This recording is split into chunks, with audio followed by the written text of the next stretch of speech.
பட்டை, கிராம்பு, ஏலக்காய் இதெல்லாம் சேர்த்து போட்டுக்கலாம். கிராம்பு எல்லாம். அடுத்து வெங்காயம் போட்டுக்கலாம். வெங்காயம் நல்லா வதங்கட்டும்.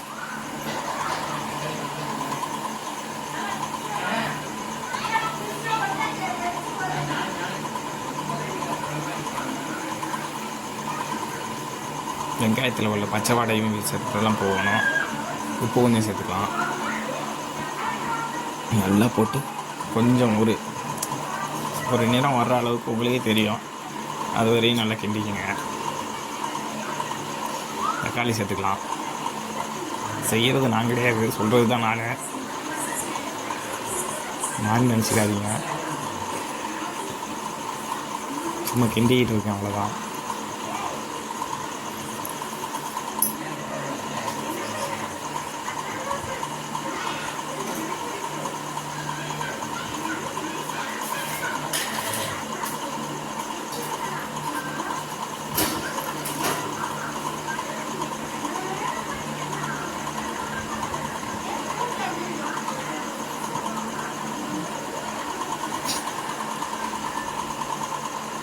பாருங்கள், அந்த பக்கம் பிளா மரம்,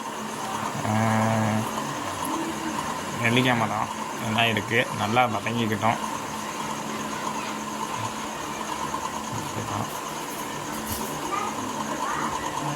இதில் இஞ்சி பூண்டு சேர்த்துக்குவோம்.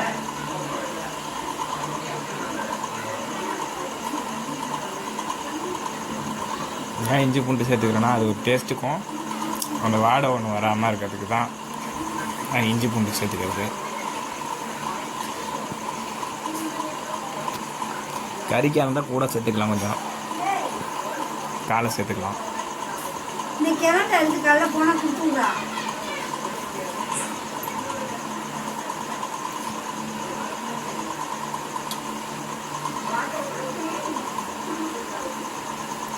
காலெலாம் சீக்கிரம் வெந்துடும். தலை மட்டும்தான் கொஞ்சம் லேட்டாகும். அதுக்கு கொஞ்சம் தண்ணி சேர்த்து எரிய விட்டுக்கிட்டால் கரெக்டாக ஈக்குவல் ஆகிடும். தூள் இப்போ போட்டக்கூடாது. கொஞ்சம் வெந்ததுக்கப்புறம் தூள் போட்டுக்கலாம்.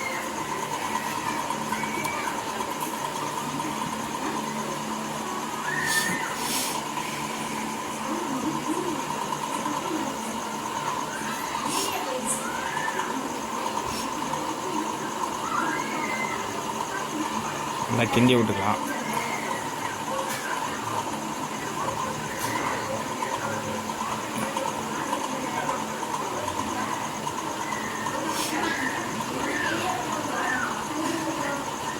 கொஞ்சம் மஞ்சத்தூள் கொஞ்சம் போட்டுக்கலாம். அதில் மஞ்சள் தூள், இஞ்சி பூண்டும் சேர்த்துக்கிட்டு மஞ்சத்தூள் கொஞ்சம் சேர்த்துக்கலாம்.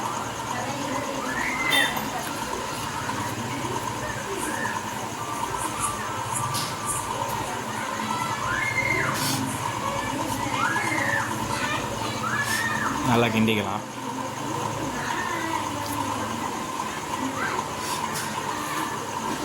உப்பு கொஞ்சம் போட்டுக்குவோம். தேவையான அளவு உப்பு. ஓவராகவும் போட்டக்கூடாது, ரொம்ப கரைக்க கிளம்பிடும்.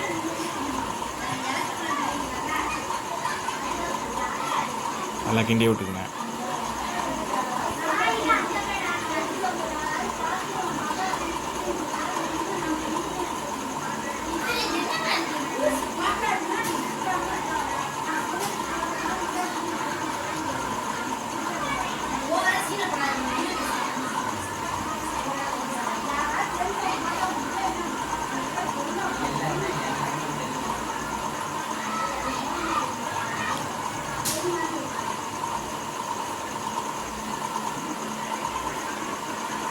நல்லா கிண்டி விட்டுக்குவோம்.